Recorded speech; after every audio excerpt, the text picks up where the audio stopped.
Welcome to This Explainer. Today, we are diving deep into the seriously chilling data, timelines, and bizarre anomalies behind the phenomenal fictional documentary, The Echo Lake Tapes.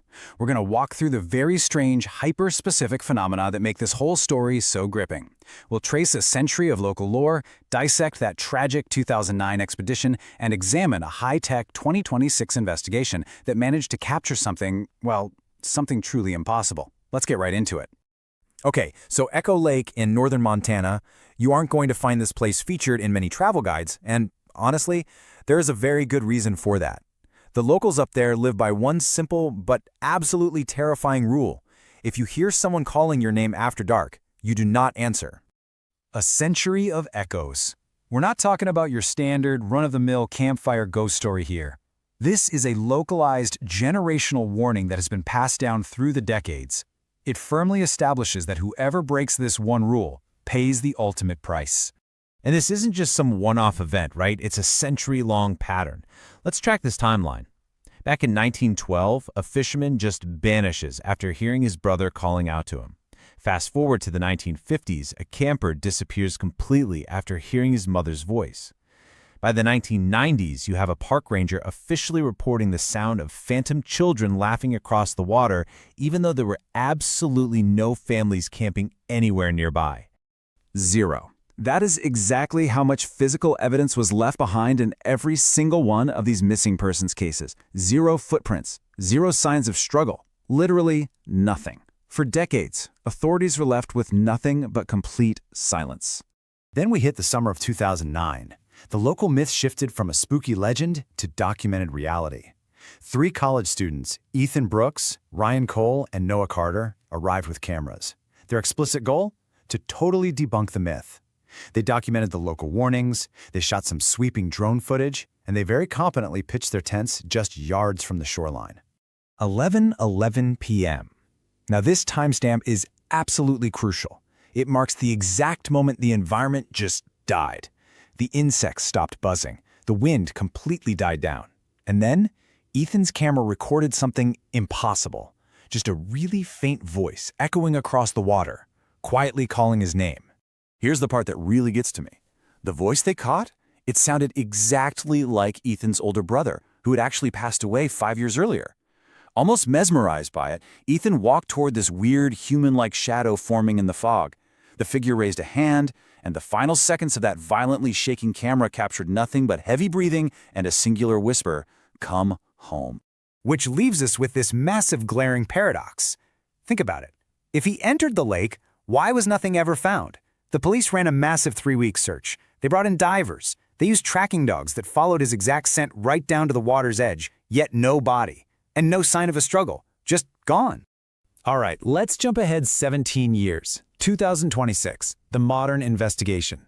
Investigative journalist Daniel Harper decides he's had enough of the mystery. He brings high-tech gear and a professional documentary crew back to the lake to finally get some hard, data-driven answers.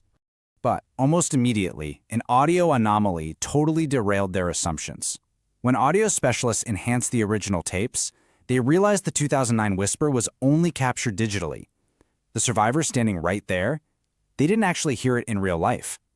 But even more shockingly, survivor Ryan Cole finally confessed that the lake actually did call him that night too. It had weaponized the voice of his own late grandmother. So it's the 2026 expedition's first night, and wouldn't you know it, history repeats itself. The forest goes unnaturally quiet again. No birds, no moving water. And the clock strikes exactly 11:11 p.m.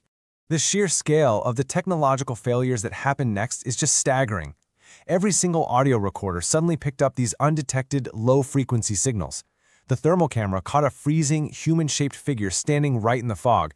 Every digital clock froze simultaneously at exactly 11:11, and their drone, it completely lost connection, flew half a mile away on its own, and reappeared to film dark figures standing silently by the water.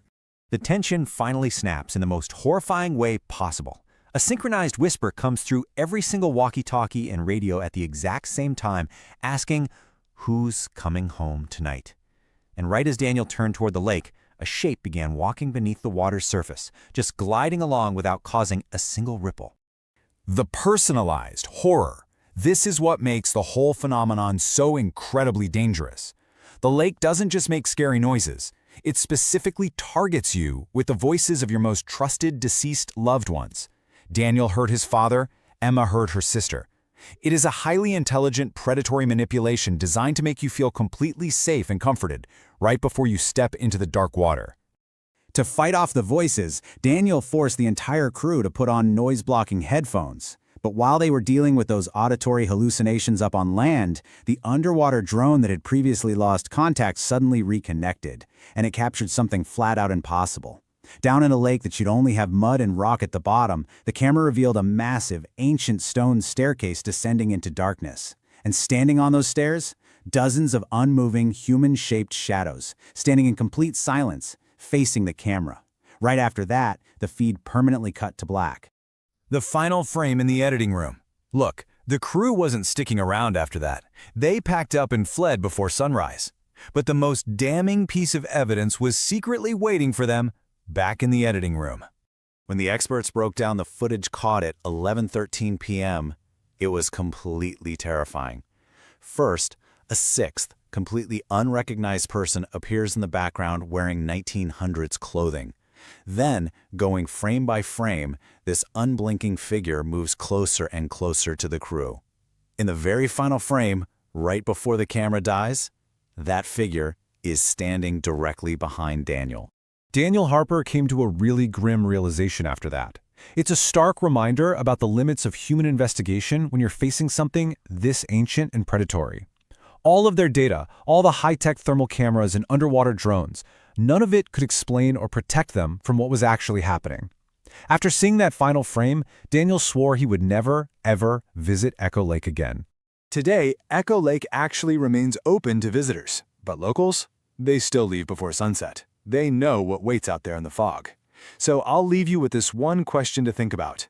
If you find yourself standing on a quiet shoreline at 11:11 p.m. and a voice you deeply love calls your name from the dark water, will you answer?